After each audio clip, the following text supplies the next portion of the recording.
Mumbra railway अपघात प्रकरणामध्ये आतापर्यंत सर्वात मोठा खुलासा। स्टेशन जवळील वळणावर होऊ शकतो अपघात। मुंबई रेल प्रवासी संघानं केलं होतं सूचित, मात्र तक्रारीची रेल्वे प्रशासनानं दखल न घेतल्यानं झाला अपघात। भाडे न वाढवता सर्व लोकल एसी करण्यासाठी प्रयत्न करणार, तर लोकलची गर्दी कमी करण्यासाठी सरकारी कार्यालयाच्या वेळेतही बदल करण्याबाबत चर्चा। मुख्यमंत्री फडणवीसांची माहिती।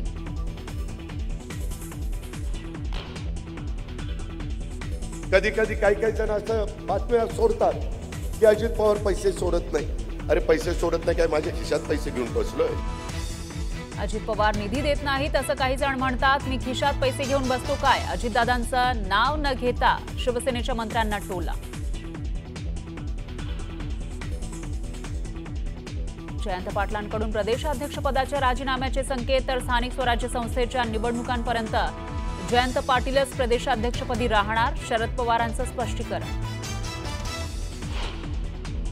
प्रमुख नेत्यांना बढती देत दुसऱ्या राज्यात अनुभवी नेत्यांना काम करायची संधी दिली पाहिजे। प्रदेशाध्यक्ष होण्याची आपली इच्छा नाही, छोटं मोठं पद घेऊन काम करायला तयार, रोहित पवारांचा पाटलांना टोला।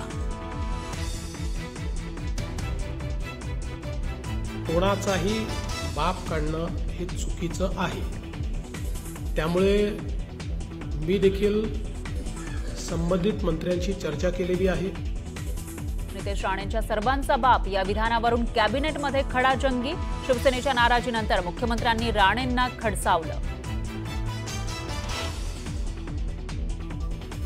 प्रकाश महाजनांना ओळखतही नाही, त्यांना मारून 302 अंगावर का घेऊ? प्रकाश महाजन यांच्या आव्हानाला नारायण राणेंचं प्रत्युत्तर, तर राणेंविरोधात महाजनांनी थोपटले दंड, सांगाल त्या ठिकाणी येतो महाजनांचं आव्हान।